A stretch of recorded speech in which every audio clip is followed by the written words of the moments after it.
Okay, so we just finished Hotline. This was actually a lot longer because not only did we have to go and help Alphys in the lab, but also, meet up with Sans. The core entrance is pleasantly cool.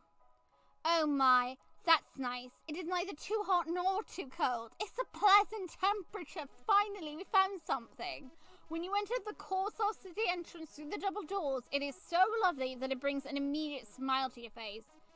Your toesies can finally catch a break, and your poor dry skin weeps joy from no longer being in a lava cavern.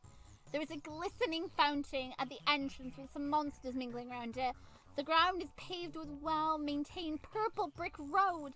There are street lights all over, each casting a soft violet-red glow.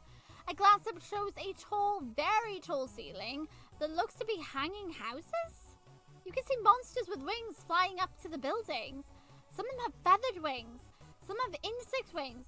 You see a beautiful pair of butterfly wings that leave behind a dust trail with each flap. Excuse you? I want to go there. Can we go there? I want to go there. That sounds fun.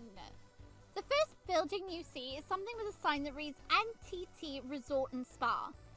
The brick road splits off on the right and the left side of the building where you see even more buildings. You can't get a good look at all of them yet. It definitely feels like you've entered a city in a cave. A magical city. There are many more monsters around than at Snowden.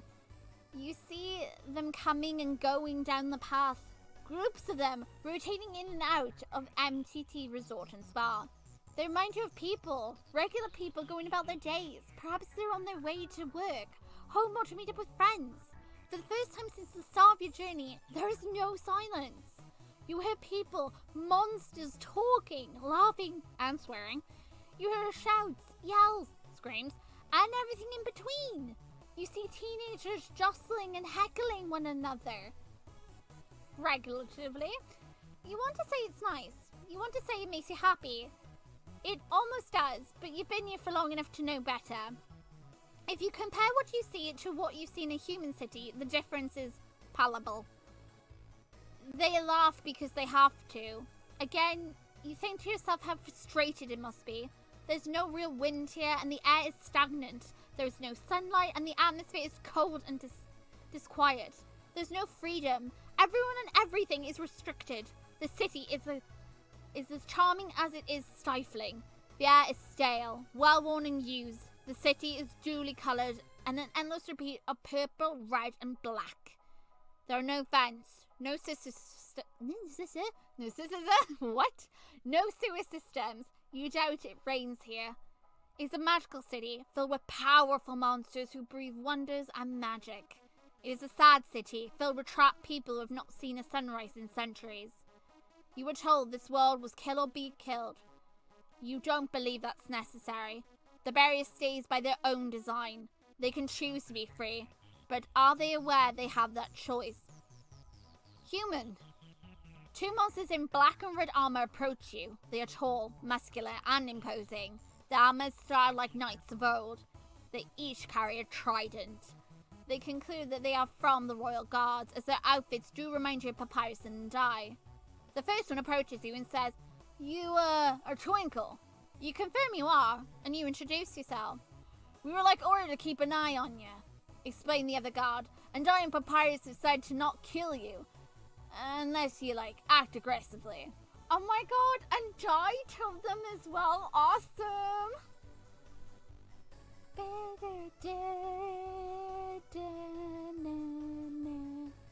Okay.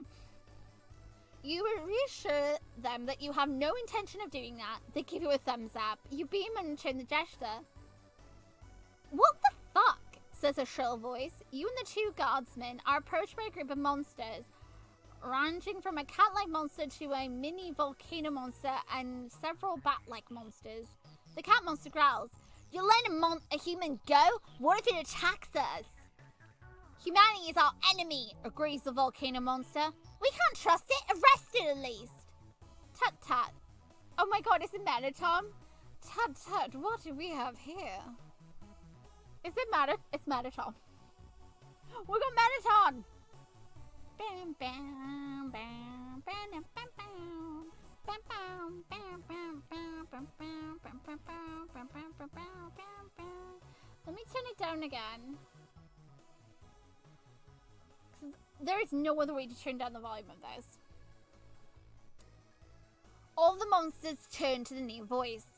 The monster speaking looks like a humanoid robot. He has black hair that's been greased back, 2 pairs of yellow eyes, and 2 sets of arms. He wears neon pink knee-high spandex boots with heels and black spike pants. He has tall black shoulder pads, and he wears neon pink and yellow gloves and has a broken heart belt around his waist. His smile is wild and reminds you of how a news anchor smiles on TV. Okay. Not sincere, but not mean either. Mettaton, explains the volcano monsters. Oh my stars, it is such an honor. Can we get an autograph? Asks the bat monster. Of course, says Mettaton. But it'll have to be later, dearies. Mettaton turns to you and winks. I've got plans for this human. He does. You do? Asked one of the royal guards. Yes, I do. Mettaton comes and stands beside you and places one of his arms around your shoulder. You don't mind, do you? The royal guards shake their heads. Welp, looks like you're going with this new monster. Fantastic, he says. Oh dear.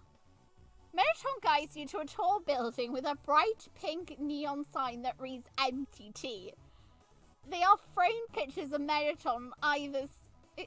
Aren't they supposed to be protecting me? Is it a good thing for Mettaton to take me? I mean, wouldn't Mettaton try to kill me?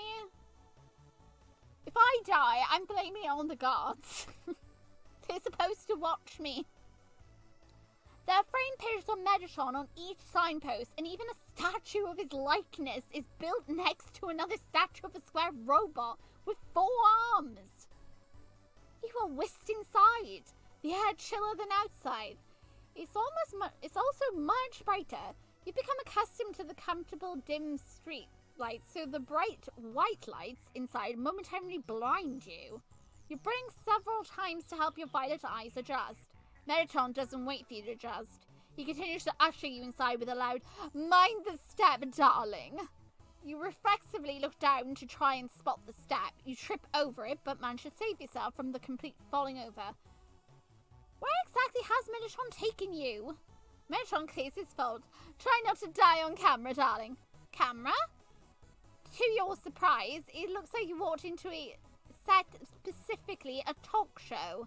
There are 2 luxurious hot pink lounge chairs with yellow throw pillows at the center of the set. In between them is a black coffee table that blends in with the black tile floor.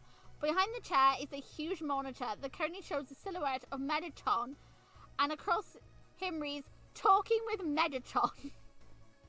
Did he kidnap me for a show? Outside the set, you see a crew of monsters. There are many cameras, computer stations, and even a little bullet. A buffet. Oh, sorry, not a bullet. A buffet off to the side. You recognize one of the monsters. It's Napstablook. You smile and wave at Napstablook, and the ghost monster wobbles before they smile back. You notice they have a pair of headphones on, and you are around several microphones. Maybe they manage the sound design. That sounds like a fun job. Welcome to my show, says Mettaton. A Mettaton, sir. One of the monsters approaches and gives him a wary look. Change of plans, everyone. Tea time is cancelled, says Mettaton. There is a collection of awls from the crew. Many hung their heads. You notice a few of them are wearing shirts with a picture of Mettaton sipping tea, and it reads, "Mettaton knows all the tea." We have something even better for tonight's show, says Mettaton. A human. The arena is reserved by the Royal Guards this week. We can't host a death match. A bird-like monster protests. We're not going to make the human fight. That's so boring, says Mettaton. The monster stared at Mettaton in plain disbelief. Also, I'm not for that, you know. No, thank you. Mettaton puts his hand on his hips and glares. Are you going to argue with me? They shake their heads. Then let's get a move on. Everyone to their places. The show starts in a few minutes. Human darling, go take a seat. I'm pretty chose because probably Brookie told Mettaton about me, and that's probably why we're here.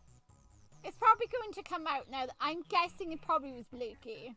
That Blukey told Mettaton, and not when Mettaton saw me. Mettaton knew instantly I was the human that helped Blukey. That was nice to him. Mettaton sits in the chair opposite of you.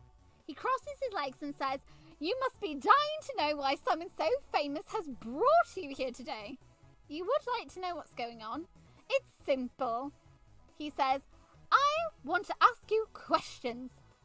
You answer them all without issue or lying, then I will let you go and you're free to leave." He winks at you. "Isn't that easy? Think of it as paying me back for helping you." Oh, because he saved me from all those people because they wanted to get rid of me and throw me in jail. Even though I hadn't done anything, but whatever. Assume the small child is the deadliest thing. Never mind, the child is the most deadliest thing in the Undertale story, never mind. Yes, throw the child in prison. Kara is a child and is quite dangerous. Never mind, my point is taken out the window. Never forget I said anything. You'd be happy to answer his questions when put that way, but you have some questions of your own first, if he's okay with that. Ask away! Okay, so I can ask him stuff.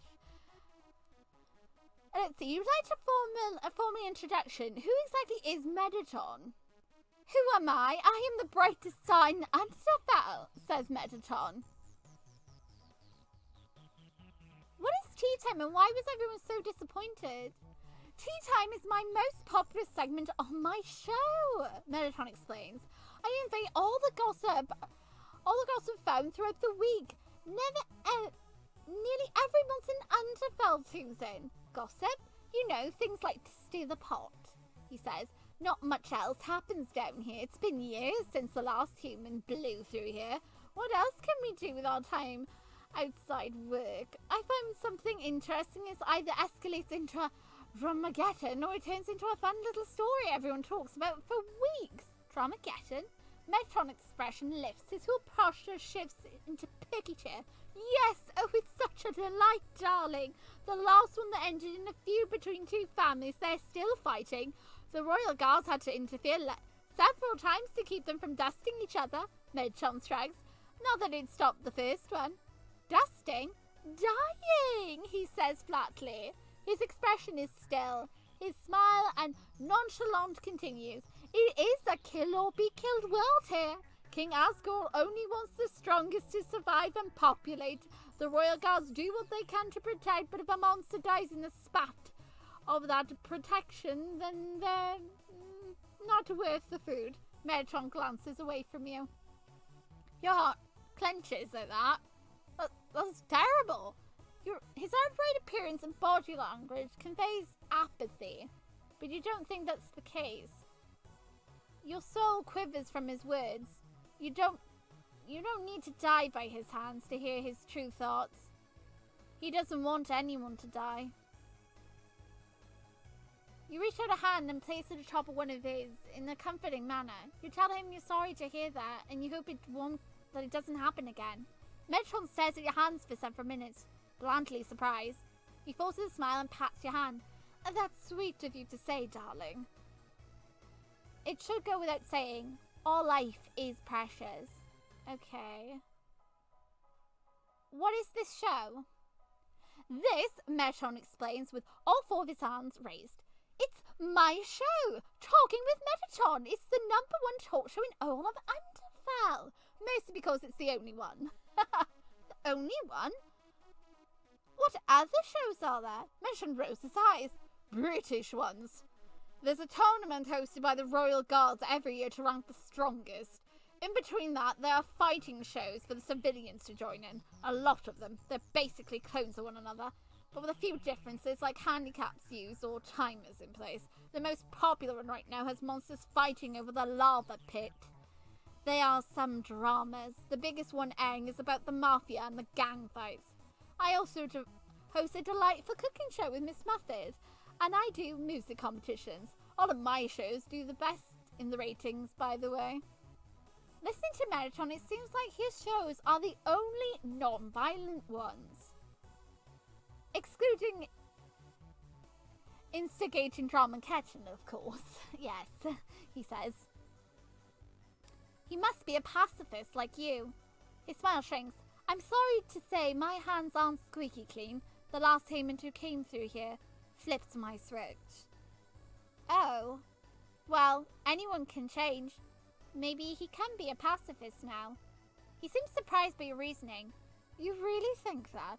You do. Anyone can become a good person. And I'm a person to you, not a monster. You shrug. Monsters, humans, they're all people.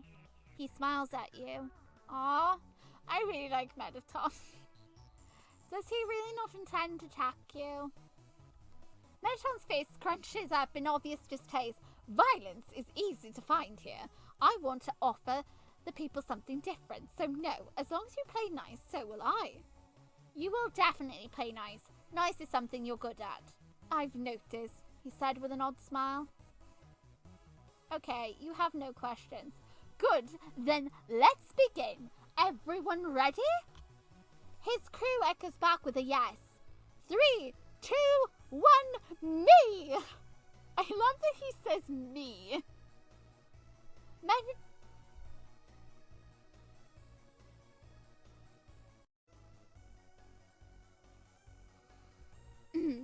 Mettaton explains. The set lights brighten and several spotlights are placed on you and Mettaton. It becomes difficult to see past the lights. Mettaton shifts in his seat. Hello, everyone, Mettaton says in a cheerful drawl. His voice has adjusted to a pitch lower. He sounds like a radio star now, albeit with a synthetic edge to it. I hope you're all excited for today's episode. We have a special guest, a human. Mettaton places one hand on your shoulder and another hand on your arm. Not just any human. I know many of you have heard a little about this human already, especially those with connections to Snowden. Mettaton winks at the camera. So you know this human is special, a rarity if you will, which is why we'll be using her to answer some of our more pressing questions. Questions not only I have wondered about humanity, but questions you all have sent in. Oh, that sounds like fun. You wonder what the monsters will ask you. One thing before we start our questions, says Mettaton. As we all know, I have connections everywhere, including with the royal scientist, Dr. Alphys. I asked dear little Alphys to whip up something fun a few years back, and today I finally get to test it out. Human, darling, summon that soul of yours for me, won't you? You can do it, can't you? Mettaton presses his smile widening. I saw it. It's pink. You know what they say about the soul's colour? You shake your head. Pink is my favourite colour for a creative soul. Maybe you and I could even become friends, aren't you, Honoured? You've never considered your soul colour represented some kind of trait. When you think to yourself, the first trait that comes to mind is stubbornness, integrity, patience, creativity. I mean, he did say it's a creative soul. Kindness. That's definitely what our character is doing, is kindness. But also loyalty, because we're very loyal to the monsters. So... Oh, I don't mean to highlight everything. I'm so sorry. Kindness. A curious thought process. Mettaton claps all four of his hands together. Well, aren't you going to show it? You hesitate. Oh, wow. You present your soul. Mettaton gives you a bright smile. Wonderful, darling. Everyone listening in, I'm looking at this human soul right now. It's a very bright pink. Mettaton extends one of his hands to hover it beneath your soul. His palm lights up a soft pink and you hear some dings.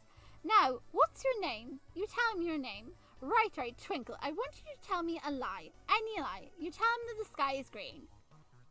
At once, his whole palm lights up in red and there's an alarm sound. Mettaton looks positively giddy. He pulls his hand away. The lights and sound immediately turn off and then he moves another hand onto your soul. Oh, okay, so it's a lie detector. He wants to see if I'm telling the truth about certain things. Okay. Those listening in, that was a lie detector, Mettaton says brightly. It has a 100% accuracy when reading off of a soul. Isn't it marvellous? That's very neat. You excitedly nod your head.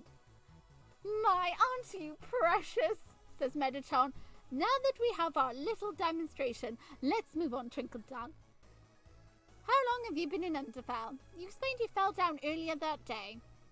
And you have met monsters? Yes. Did you attack any of them? No.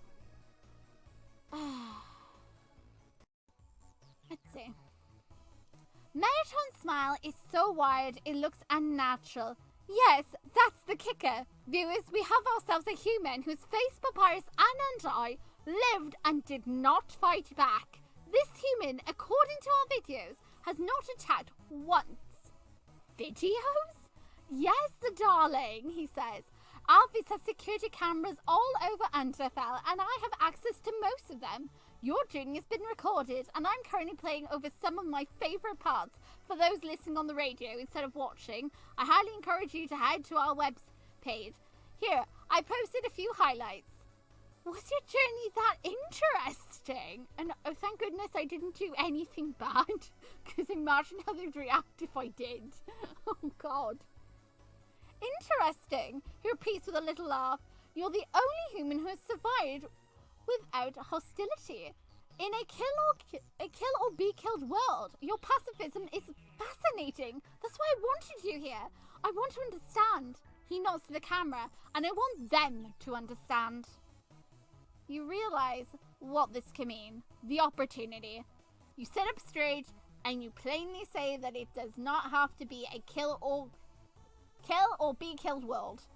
Peace is an option. That seems to be exactly what Mettaton was looking for. Convince us, he says.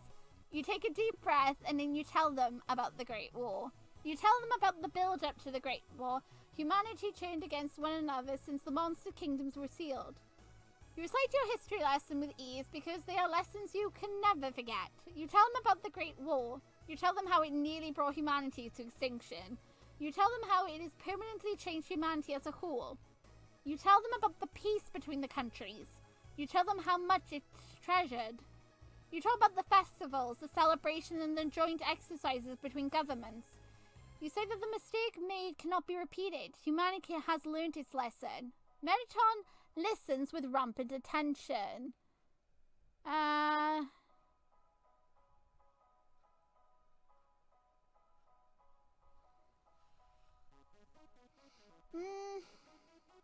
Does it really matter? You objectively explain that it's like to grow up in the current society. You explain your personal experiences growing up, might as well. You say that you're not the only human who thinks this way. You said there are many others who, if in your place, would do the same. Humanity is tired of fighting. You get the feeling the monsters are too. You did not hurt anyone, and you never will. This isn't a kill or kill be world. You smile. It's a save or be saved world. You truly believe that? Says Mettaton. Not one lie. No hesitation. And for my viewers listening, instead of washing, she got quite the gaze. Mettaton leans back, withdrawing his hand from your soul entirely. Enough with the somber mood, he says brightly. Let's move on to the real juicy stuff. What are your human movies like? Oh my god. Does it really matter what kind of movies they are? I mean, I think they need comedy at this point. Nods along. Let's see. Mettaton nods along. The questions shift to a lighter tone. Favorite books? What are human cities like? Food? Do children go to school? Can humans fly? And what do they do for fun? What do you do for fun? What is the night? What is the day? What does the sun feel like? You answer with each question with plain honesty. When it gets to the later question, you feel your chest tighten. You tell them that the night time is the time when the sun takes a nap. You describe the blanket of stars that covers a curtain of darkness. You talk in length about the moon and its cycles. It is dark like the underground, but never too dark. The day is warm and filled with light. Humans go to work or school or activities during the day, so there's always movement and noise. The sun is bright. It can be hot on some days and pleasantly warm on others. It can burn your skin like hotline, but it can also warm you like a cup of tea. It's yellow, like you grab Mettaton's hand that has a yellow glove on it, like Mettaton's glove. You also talk about things you were not asked about, like seasons and the ocean. Mettaton's eyes are sparkling as you talk. Oh, it looks like we have more questions coming in, says Mettaton. He looks behind you. You turn around and see the monitor has changed to a list of questions. Do humans have family? Can humans make friends? What does the service smell like? Can you bathe in the ocean? Can humans control the seasons? How many cities are there? Do all humans look like you? Mettaton, are you going to autograph the human soul? That one's funny. In addition to questions, there are comments below. Mettaton, I love you. I want to see the surface. MTT is the best. Human, you're so lucky. Twinkle, your encounter with Undyne was intense. Rewatching it for the 100th time. You're so tiny and cute. I love the color of your soul.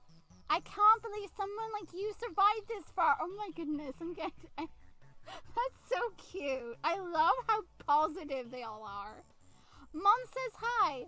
On and on. You do your best to answer the questions as they come in. As you talk, your throat starts to dry out, and Mettaton has someone bring you some water. This carries on until one question catches Mettaton's attention. Human, do you love anyone?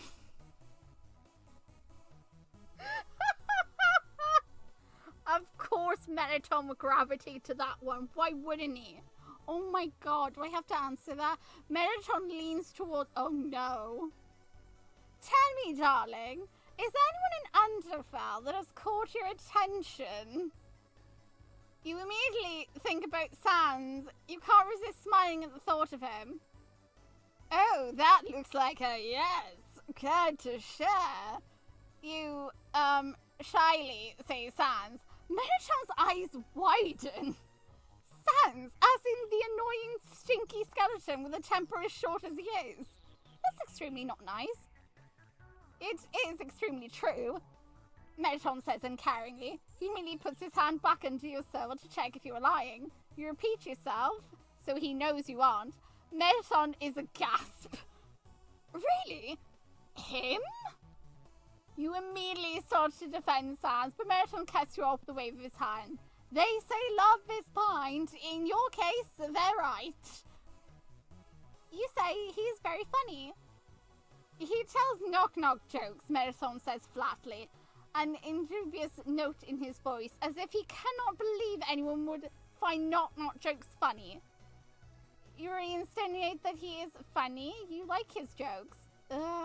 Is all Mettaton says in response to that. You also add that he's been very nice to you. You talk about how he introduced himself to you and how he guided you to Snowden. You mention the chimichangas and how delicious they were. You tell Mettaton about the dice ice cream. I get it. He's polite to you, he says reluctantly. Is that all you really like about him? You say you haven't known Sans for long. You'd like to get to know him better. That's something, I suppose, says Mettaton. I think that's the strangest thing about you now. You frown at that. Sans is very charming. Sure, darling, sure. He is. You're starting to feel offended. Mettaton is not the first monster to question your budding crush for Sans. You don't understand why they're so turned off from him. You're also flabbergasted by how openly disdainful they are. Mettaton looked out at the crew behind the spotlights. He squints his eye briefly. Oh dear, looks like we're out of time today, Twinkle darling. Thank you for coming on. You say you were happy to. Such a dear. Mettaton pulls your head forward and gives you a friendly kiss on your cheek. It feels like a small static shock. The spotlight has turned off. You rub at your cheek. It tingles. He says, as promised, you are now free to go, although I do recommend looking around the city before you head up. You smile and say you will. Mettaton's smile softens as he looks at you. He doesn't feel as forced or overly excited as it did before. You really like Sans. You do. Sans is, Mettaton waves two hands, unique. Can't say I'm fond of him, but he is one of the few friends Alphys has, which means I'm obligated to tolerate him. Okay. You give him an unimpressed look. No one should have to tolerate him. Sans is fun to be around. Agree to disagree, darling, he says, although I hate to have to leave you here upset with me, so how about I make it up to you? How so? If Sans isn't drunk at Grillby's, he's drunk at Snowflake, he says. When you leave this building, go left and follow the road until you get to the intersection with a sign that has a bird on it. Go right, there is a comedy club named Snowflake down the stretch of the path. You might find him there. You beam. You would love to find Sans again. I can tell, he says. Mettaton winks at you. Break a leg, darling. Stay safe. Yes, you'll stay safe. Before you leave, one of the crew gives you a small pouch of something. Some spending money for your cooperation. Oh my goodness gracious me, I got paid to be on a TV show. I feel blessed.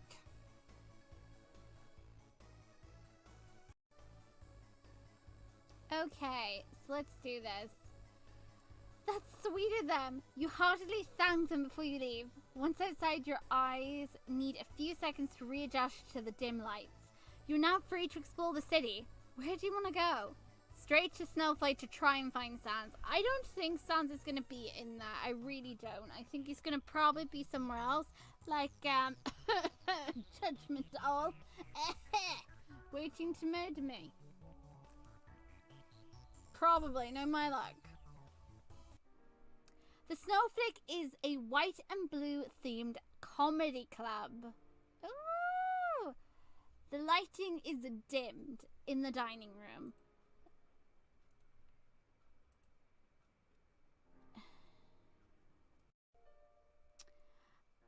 Nice, we got paid. That is sweet of them. You'll heartily thank them before you leave. Once outside, your eyes need a few seconds to readjust to the dim lighting.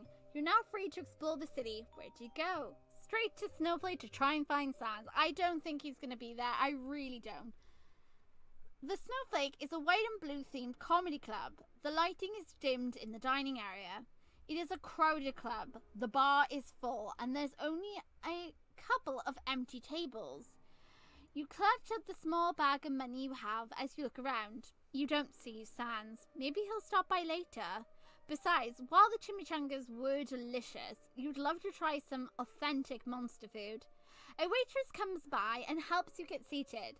She's a falcon-like monster with pretty blue wings. She whispers to you, I saw you at Mettaton Stowe. You were adorable. You thank her with a smile. Once seated, she gives you a menu and leaves. As you peruse the menu, you listen to the comedians up on stage. He's some kind of bird snowflake monster. The comedian is good, but he can't hold your attention. It's not his fault. It's just, well, after having so much fun with Sans, it's hard not to compare. You wish Sam was there. It's hard to believe you've only known him for a day. But never so intense. The short skeleton has been in the back of your mind since you met him, and each encounter with him leaves you wanting more. You like spending time with him. You like his smile. You like his laugh. You like his eyes. You like his jokes. You like his voice. You know it's superficial at this point. You don't know him as well as you'd like. He neatly sidestepped your questions, but you really, really like to change that. Your heart soul tells you that you could come truly to care about him, if only he gives you a chance.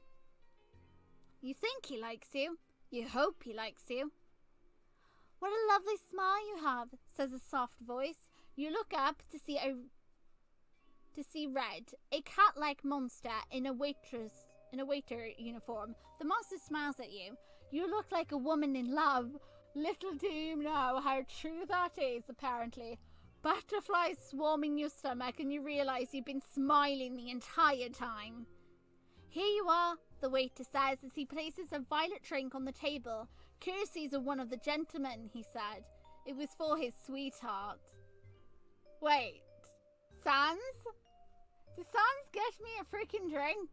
Sans, are you trying to get me drunk before I die? Wait, so he is there somewhere then?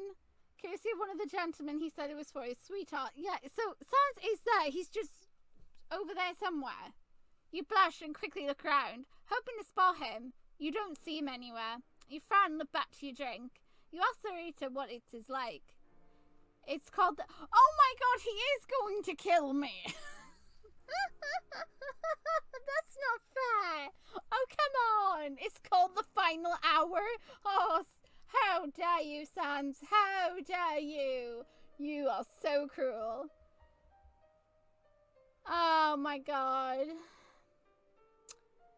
Says the waiter, a cool, refreshing drink meant to put any mind at ease and guaranteed to give you sweet dreams if you take it a few hours before bed. Oh my god, he's going to kill me and put me to sleep.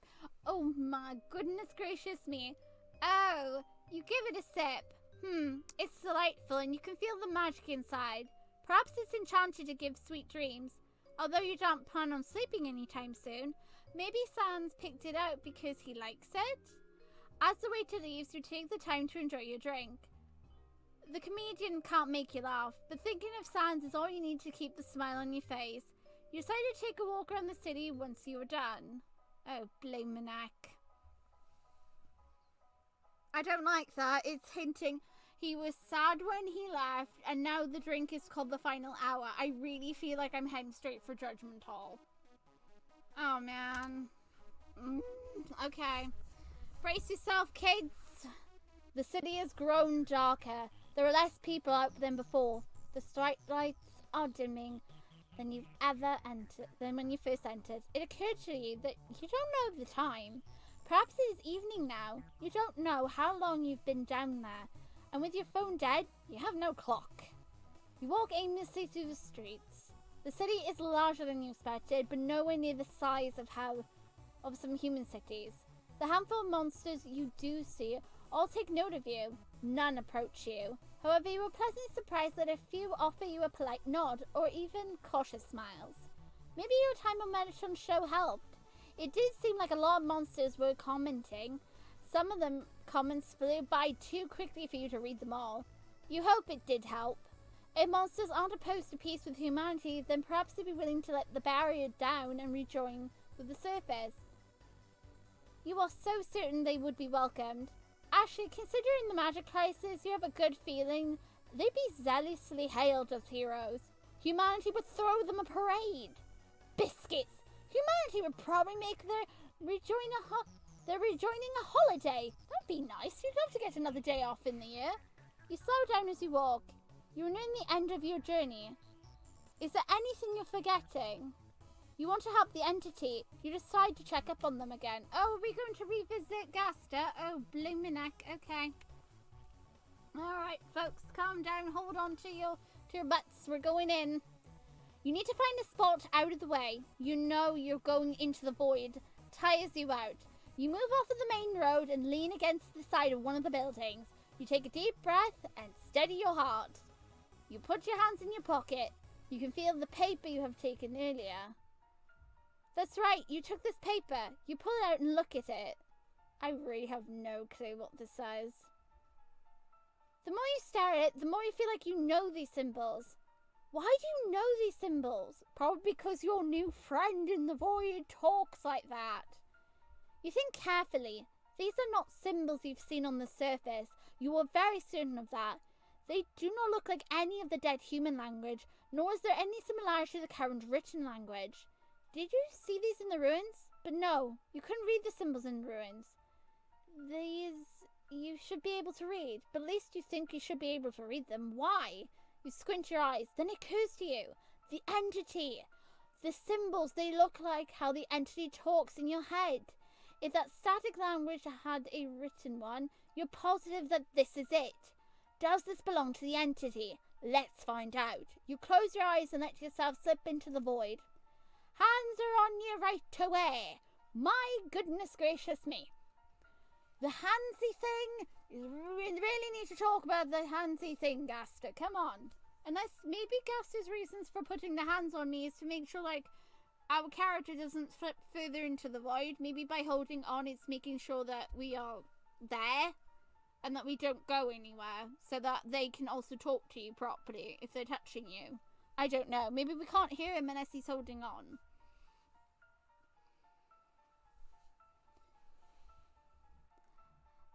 The horrible wrongness prevails over all else, but at the hands are familiar. You know these hands. They are the entities. Has the entity found a way out of the void? Not yet. Does he recognize the paper in your pocket? The hand moves down you. You feel them slide across your abdomen and sigh. I don't like the hands moving thing. Please stop. I don't like that at all. I don't like it. I don't know why, but it feels like very uncomfortable for me.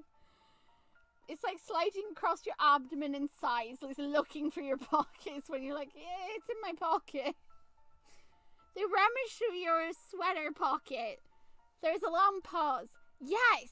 There is excitement in the entity's voice. This is mine!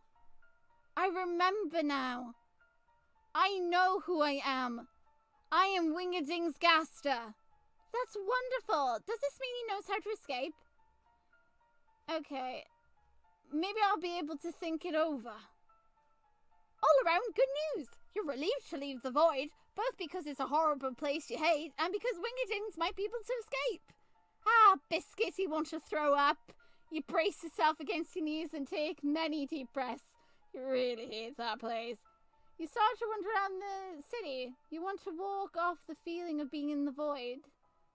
Okay.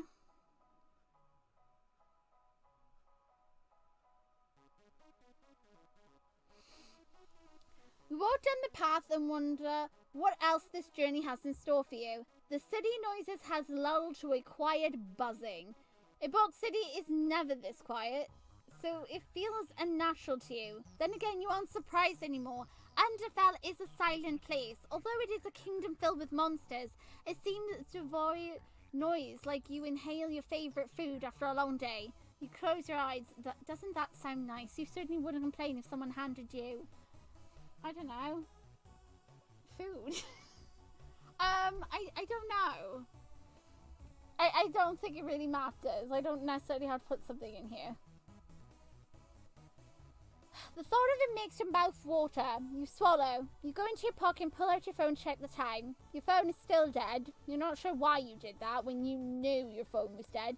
Your silly mistake makes you smile to yourself.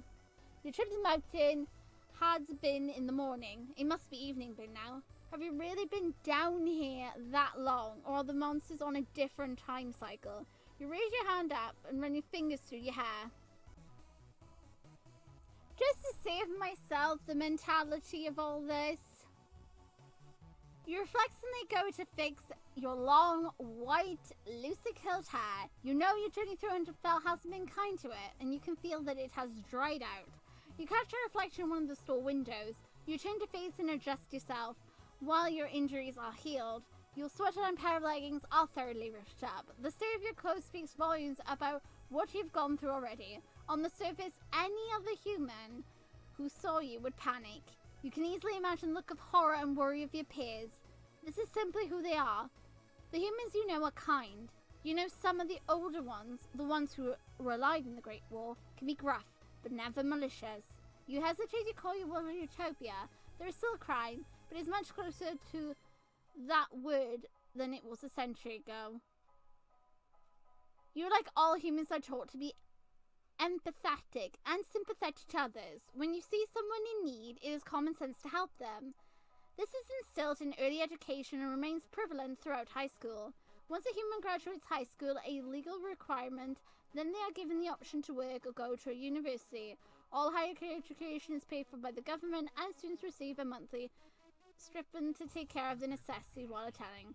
All government helps high-value education. I'm going to skip down all this monarchy because this is not monsters. This was the world you have grown up in. Feel free to pause and read all of this about humans because I am not here for humans, I am here for monsters. And also there's like a kind of like a thing right here. It is common sense to help others in this world. It is as you thought, previously not perfect. Murderers still exist. Thievery happens. Some humans are born broken. Survivors of destroyed countries resent the countries that made it out of the Great War. Countries of hate does not dispute easily, especially when it's passed down from generation to generation. But they are the minority. You realize you've been staring at your reflection for some time. You try to tie your black sweater. You wince when you notice the gaping hole in the side, revealing your undershirt, bare skin. Oh my goodness. There is no saving this sweater now. When you return to the surface, you'll have to discard it. You'll repurpose the fabric into something else. You're good with craftsy stuff. This will be a fun project. You like the surface, and while your trip to Underfell has not been easy, you do like it here. You like the monsters. You have a mental picture of the monsters on the surface. You imagine them seeing the sun for the first time. You perfectly picture their smiles when they feel their first breeze. And oh, when they smell the spring flowers and hear the ocean waves.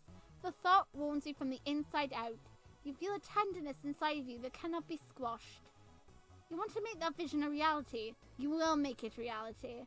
You are filled with determination. Human? Huh?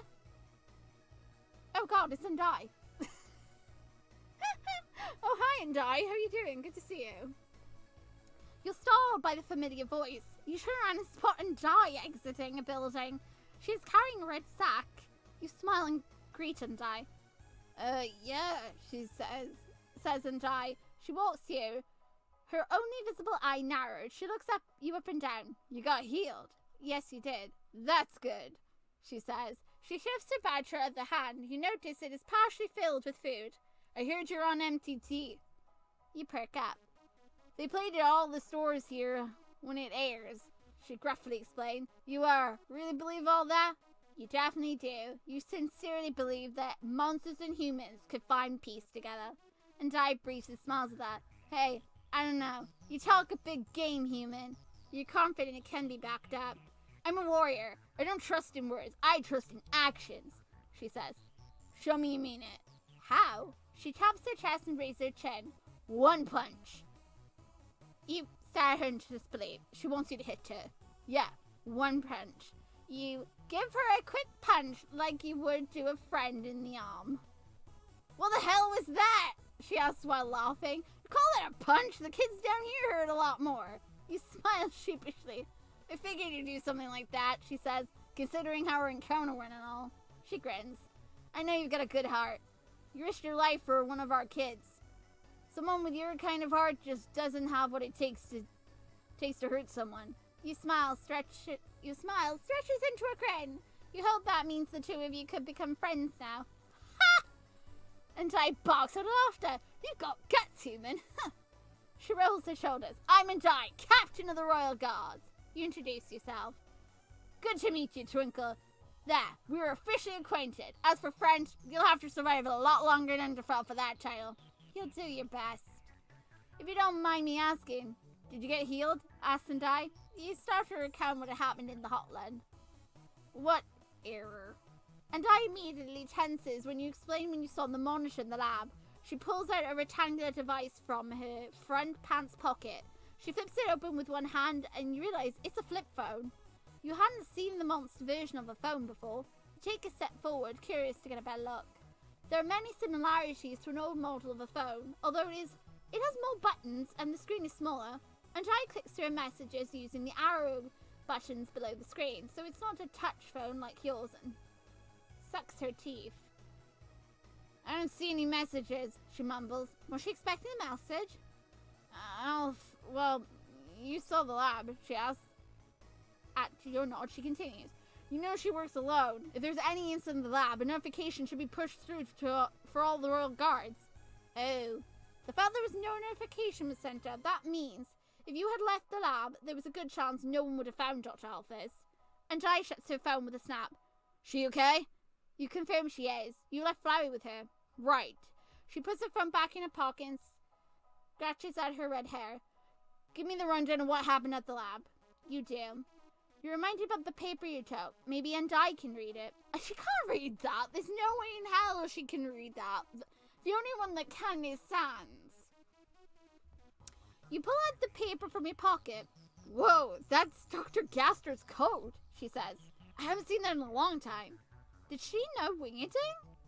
Kind of. He was a royal scientist. He ran the lab back in the day, she says. Crazy genius.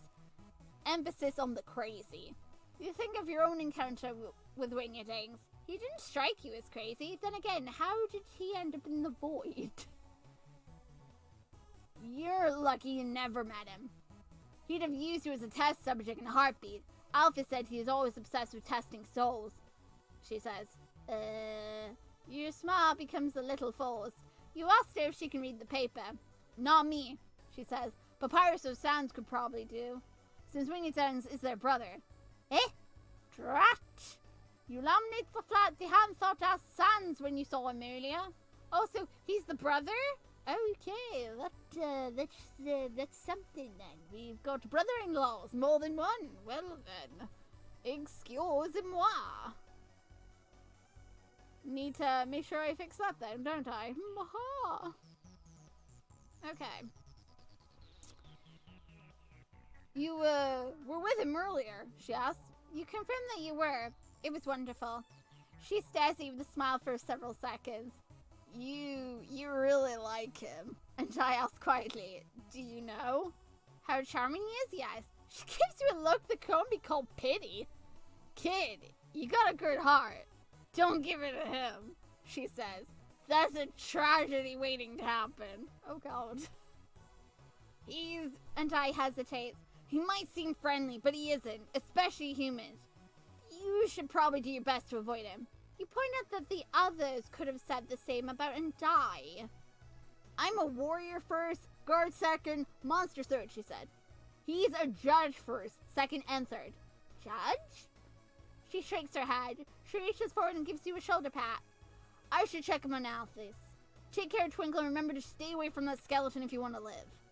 Oh my freaking God, I'm going to die. It's time to leave the city. End of call. You come so far, you died 8 times, but you didn't die at all in this area. You sure do hope the next area will be the same. Everyone keeps warning you away from Sans. What do you think that is? Why do you think that is? The gold chain in your pocket feels warm to the touch. You have a feeling you will find the other piece before this journey is over. Tori saw you on MTT and she's thinking about you. The dogs in Snowdon saw the stick in your back pocket when they were watching MT. They howled so loud these girls we had to kick them out. Shiren saw you on the MTT. She was so inspired by your words that she wrote a song for you. She can't wait to see you again. Dr. Alphys listened to an MTT. Her favorite genre is also comedy. She made her smile to know you have that in common. What about Flowey? Where's Flowey? There was no mention of my sweet Flowey. Where's my flower?